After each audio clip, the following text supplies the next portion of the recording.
नमस्कार। मैं किरण, हिंदी टीचर। आज हम करेंगे कक्षा 7 का पाठ 15। इसका हमने अभ्यास कार्य करना है। तो चलिए अभ्यास कार्य करते हैं। प्रश्न 1, नीचे गुरुमुखी और देवनागरी लिपि में दिए गए शब्दों को पढ़ें और शब्दों को लिखने का अभ्यास करें। अर्थात आपने इसका लेखन अभ्यास करना है, इसको लिख लिख के देखना है। पहला शब्द है बर्फ, घाटी, धर्मशाला, पोथियाँ, झील, संगमरमर, पहाड़, खड्ड। प्रश्न 2, नीचे एक ही अर्थ के लिए पंजाबी और हिंदी भाषा में शब्द दिए गए हैं। इन्हें ध्यान से पढ़ें और हिंदी शब्दों को लिखें। पहाड़ी थां, पर्वतीय स्थल, सैर सपाटा, पर्यटन। सैर, भ्रमण, मूर्ति, प्रतिमा। हमला, आक्रमण, हनेरा, अंधकार, बर्फ दा डिगना, बर्फबारी, बगीचे, बागान, शहीदी, शहादत। प्रश्न 3, इन प्रश्नों के उत्तर एक या दो वाक्यों में लिखें। प्रश्न क, धर्मशाला किस पर्वतमाला की गोद में बसा है? उत्तर, धर्मशाला धौलाधार पर्वतमाला की गोद में बसा है। प्रश्न ख, समुद्र तल से धर्मशाला की ऊंचाई कितनी है? उत्तर, समुद्र तल से धर्मशाला की ऊंचाई 4500 फुट है। प्रश्न ग, मैक्लोडगंज में घूमते हुए लेखिका को ल्हासा की याद क्यों आ गई? उत्तर, मैक्लोडगंज में घूमते हुए लेखिका को ल्हासा की याद इसलिए आ गई क्योंकि यहाँ सभी दुकानें तिब्बतियों की थीं। अधिकतर दुकानें ऊनी वस्त्रों, स्वेटरों, सजावटी वस्तुओं तथा हस्तकला की थीं, जैसी उसने कभी ल्हासा में देखी थी। प्रश्न घ, मैक्लोडगंज की मुख्य विशेषता क्या है? उत्तर, मैक्लोडगंज की मुख्य विशेषता मंदिर में स्थापित महात्मा बुद्ध की विशाल प्रतिमा, बुद्ध पोथियों का संग्रहण और तिब्बती शासक दलाई लामा का अस्थायी मुख्यालय है। प्रश्न अंग, भागसू नाग क्यों प्रसिद्ध है? उत्तर, भागसू नाग पत्थरों पर उकेरी गई नाग की मूर्तियों के कारण प्रसिद्ध है। प्रश्न च, वार मेमोरियल का भारतीय इतिहास में क्या महत्व है? उत्तर, वार मेमोरियल का अर्थ है युद्ध स्मारक। इसका निर्माण उन वीरों की याद में किया गया है जिन्होंने देश की रक्षा करने के लिए अपने प्राण न्यौछावर कर दिए। प्रश्न 6, चिन्मय तपोवन क्यों प्रसिद्ध है? उत्तर, चिन्मय तपोवन हनुमान जी की 9 मीटर ऊंची मूर्ति, राम मंदिर तथा अपने संस्थापक चिन्मयानंद के कारण प्रसिद्ध है। प्रश्न ज, अंद्रेटा में लेखिका को किन कलाकारों के चित्रों ने आकर्षित किया? उत्तर, अंद्रेटा में लेखिका को श्रेष्ठ चित्रकार शोभा सिंह के चित्रों ने अपनी ओर आकर्षित किया। प्रश्न छ, पालमपुर के किन किन वीर सैनिकों ने कारगिल युद्ध के दौरान अपनी शहादत दी?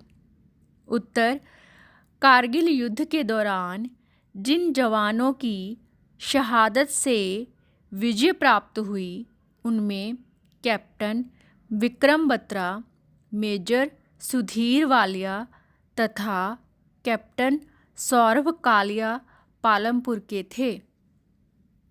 प्रश्न 4, इन प्रश्नों के उत्तर 4 या 5 वाक्यों में लिखें। प्रश्न क, मैक्लोडगंज का ऐतिहासिक महत्व क्या है? उत्तर, मैक्लोडगंज तिब्बती शासक दलाई लामा का अस्थायी मुख्यालय है। 1959 ईस्वी में जब चीन ने तिब्बत देश पर आक्रमण द्वारा कब्जा कर लिया था, तब दलाई लामा सहित 85,000 निर्वासित बौद्ध तिब्बतियों को भारत ने धर्मशाला में मैक्लोडगंज में शरण दी थी। यहाँ मंदिर में महात्मा बुद्ध की विशाल प्रतिमा तथा बुद्ध पोथियाँ संग्रहित हैं। यह देखने में तिब्बत की राजधानी लहासा के समान लगता है। प्रश्न ख, पर्वतीय स्थल हमें क्यों आकर्षित करते हैं? उत्तर, पर्वतीय स्थल प्राकृतिक सौंदर्य के दर्शनों के लिए जाने जाते हैं। यही इनके आकर्षण का केंद्र भी है। पर्वतीय स्थलों पर पर्वतीय श्रृंखलाओं को देखना अपने आप में एक अद्भुत दृश्य है। यहाँ पर जल शीतल तथा पीने योग्य है। यहाँ फलों तथा चाय के बागानों की सुगंध वातावरण को मोहक बना देती है। यहाँ झील में भ्रमण करने के लिए नौकाएं हमेशा उपलब्ध रहती हैं। अपने प्राकृतिक सौंदर्य के कारण पर्वतीय स्थल हमें अपनी ओर खींचते हैं। प्रश्न 5, इन शब्दों का वाक्यों में प्रयोग करें। पर्वतीय, पर्वतीय स्थल पर्यटकों को अपनी ओर खींचते हैं। हस्तकला, बाज़ार में अधिकतर दुकानें हस्तकला से जुड़ी वस्तुओं की हैं। अनगिनत, अनगिनत प्राणियों की देखभाल परमात्मा ही तो करते हैं।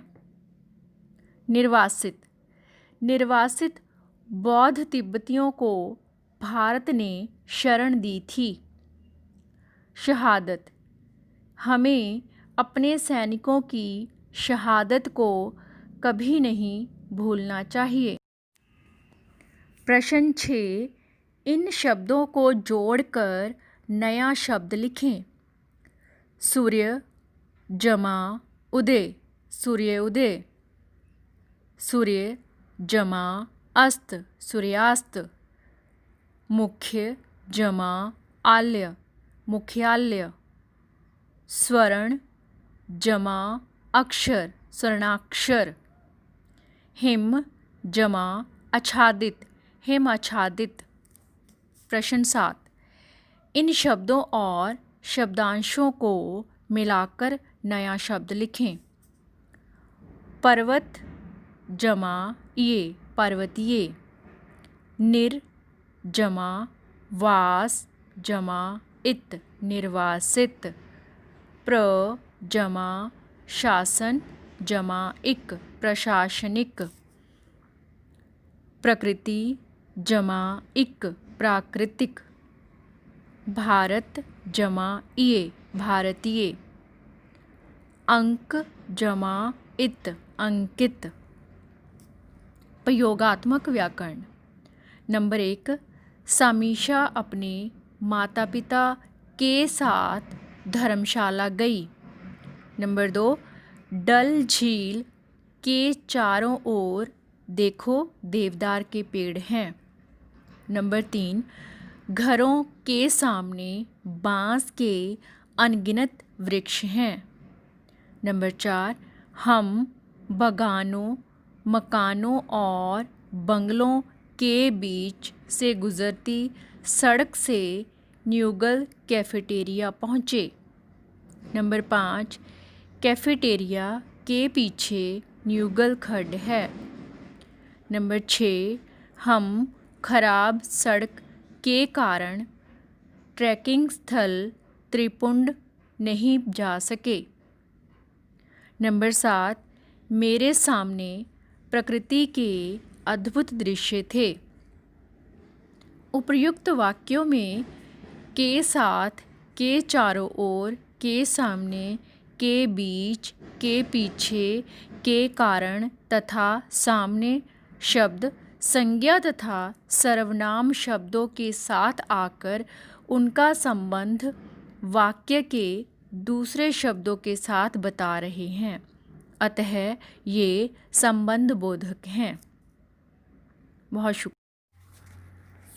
प्रस्तुति किरण, हिंदी शिक्षिका, सरकारी मिडिल स्कूल भूमाल लुधियाना।